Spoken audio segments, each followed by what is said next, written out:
Je vais essayer de garder mon sang-froid, mais c'est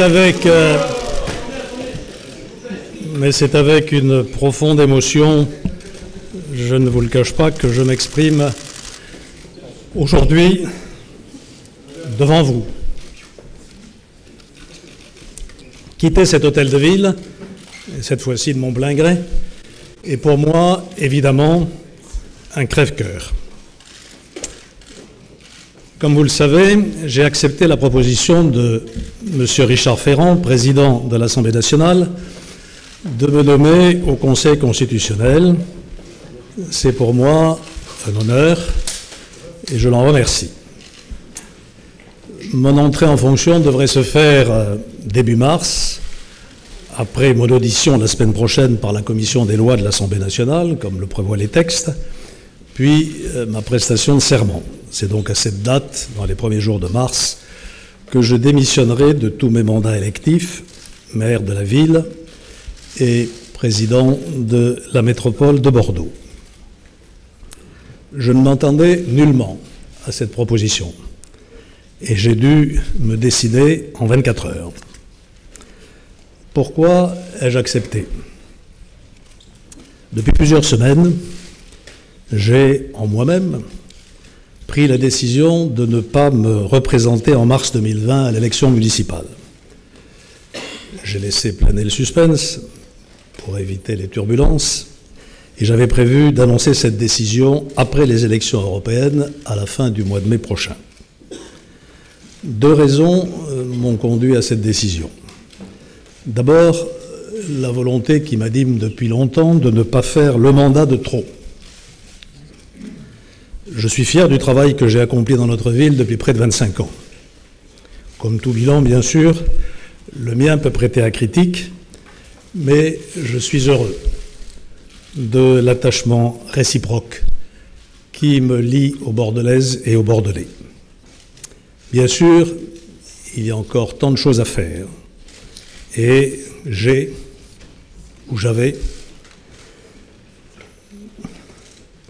tant de projets en tête. Mais je sens aussi le besoin de renouvellement qui monte ici et là. Le temps est venu de nouveaux visages et de nouvelles équipes. J'ai aussi une raison plus personnelle.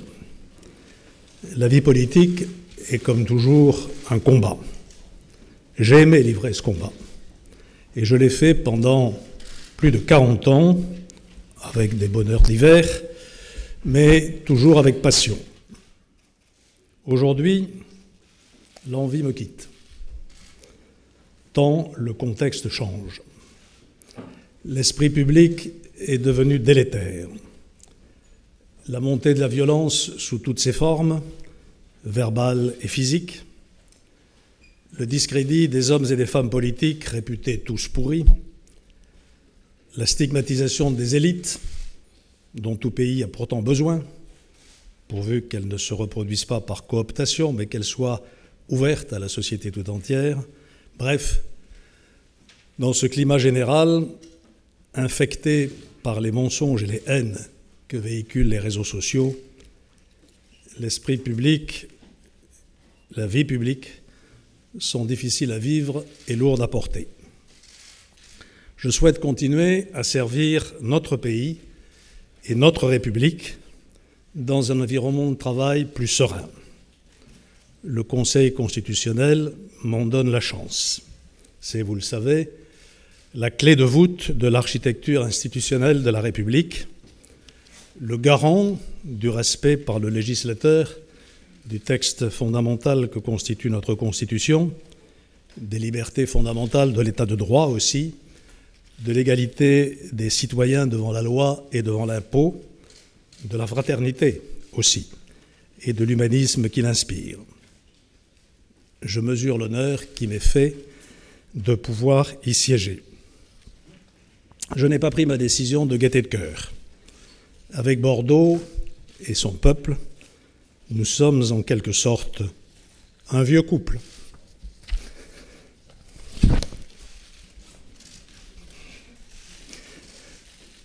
C'est un arrachement que de me séparer de qui j'ai tant aimé. à qui j'ai tant donné. Allez, aidez-moi.